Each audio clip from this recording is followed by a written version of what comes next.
Today we're going to learn a little bit about powers and roots. And I think some of this you may have seen before. So, what does 5 squared mean? If you know, go ahead and write it down. If you don't know, I'm going to tell you. It means 5 times itself. This little 2, this exponent, tells you how many times you're going to multiply a number by itself. So, 5 times 5 is 25. I see that I have a typo up here, which is going to make me crazy, so I'm going to add my S. All right, how about this next one? -3 squared. Well, we learned a few days ago what a negative times a negative is. So we're going to do the same thing here.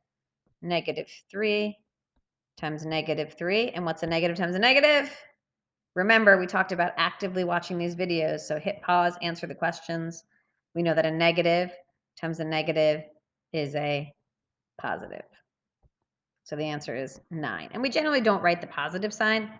I just did that to remind you that a negative times a negative is a positive. So that's what this power of 2 means. It's called squaring a number. So these are called perfect squares.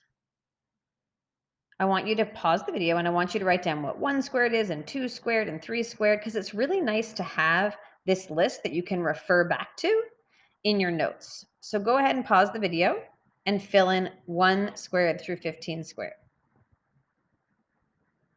All right, hopefully you did that and you're back. So I'm going to go ahead and reveal the answers and you can check your work, pause the video again, and make sure that you have all of those answers. So now we go to square roots which are linked to perfect squares.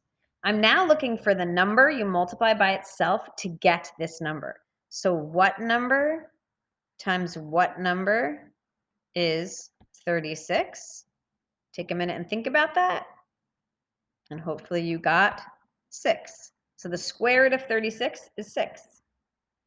Now this one's pretty tricky, the square root of -25. Can I multiply a number by itself and get a negative number? Is that possible?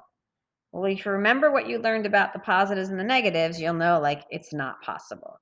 So this, we say NRS, or no real solution. All right, you try this last one up here. The square root of 4, what times itself equals 4? Hopefully you got it. It's 2 because 2 times 2 is 4. So what happens when the numbers aren't nice? All you can do without a calculator is tell me what 2 numbers they are between. So what's the closest perfect square you can think of? So I'm going to go back to my list and look for 13. It comes between 9 and 16. So now that I know that, it's between the square root of 9 and the square root of 16. So I know that the square root of 13 is somewhere between 3 and 4. And for our purposes, that's a good enough estimate. So now you do this one for 50, pause the video, and do this one for 50. Look back at our chart, and then come back and see what the answer is. Hopefully you saw that it came between 49 and 64. So I know that it came between the square root of 49 and the square root of 64. So we know it's somewhere between 7 and 8. If I asked you which number it's closer to, hopefully you would say 7 because it's super close to 49. All right, and then our last topic on this is evaluating some algebraic expressions, which is kind of new. So here's what I want to know. What does x squared plus 3 equal if you know that x is 4?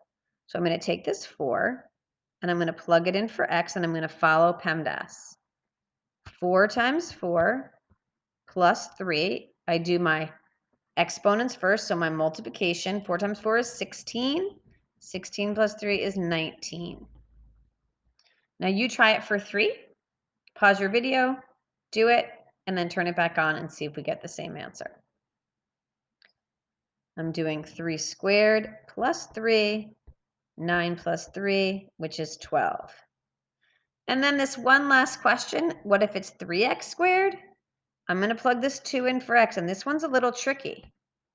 3 times x squared means 2 times 2. So I wouldn't multiply 3 by 2 first before I square it. I'm going to do all that multiplication.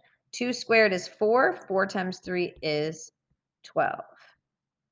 Doesn't matter if I do 3 times 2 is 6, 6 times 2 is 12.